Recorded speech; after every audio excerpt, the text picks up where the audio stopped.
Okay, let's talk about something every single homeowner has dealt with, but nobody really wants to bring up at a dinner party: toilet troubles.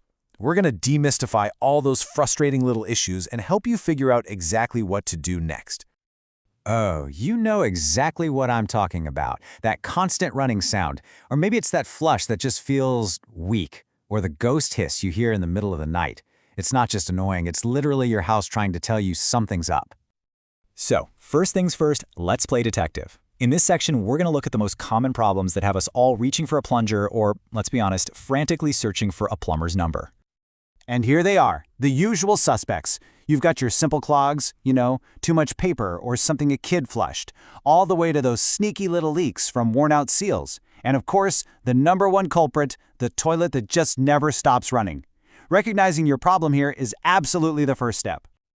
Okay, so now we know what to look for, but let's talk about why you really can't just ignore these things. Trust me, the cost of waiting is always higher than the cost of just getting it fixed.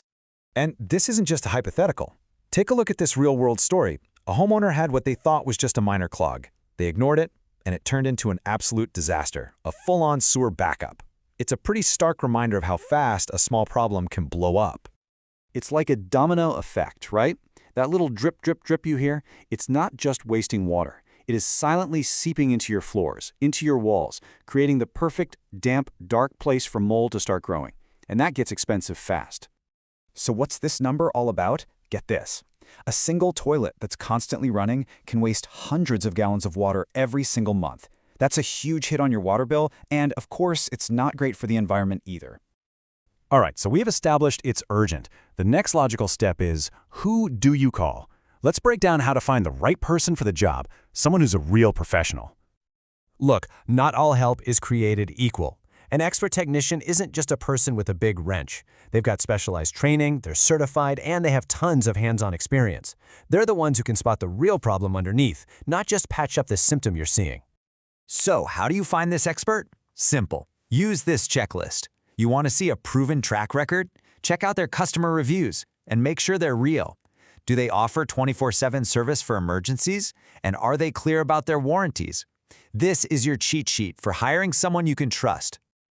Okay, now for the part that makes everybody a little nervous. The bill. The cost. Let's pull back the curtain on that, because understanding what you're paying for takes away a lot of the stress. Just to give you a rough idea, a pretty simple fix, like a basic clog, might run you about $100. Something more complex, maybe replacing a valve inside the tank, could be closer to $300. This at least gives you a realistic ballpark to start with. Now let's break down the why behind those numbers.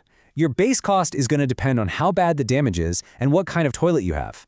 But you also have to be aware of potential add-ons, things like replacement parts or maybe an extra fee if it's an emergency call late at night. So we've covered finding problems and getting them fixed. But what if we could stop a lot of them from ever happening? That's the magic of proactive maintenance. It's a total game changer. And this isn't some huge, time-consuming chore. We're talking about tiny little habits. Just listening for weird sounds after you flush, or making sure that only toilet paper and human waste go down the drain. These simple things can prevent the biggest, most expensive problems. When you think about it, every homeowner is standing at a fork in the road. You can take the reactive path, wait for something big to break, and deal with the emergency. Or you can be proactive, do these little checks, and enjoy the savings and, frankly, the peace of mind that comes with it. Of course, some things are just not a DIY job.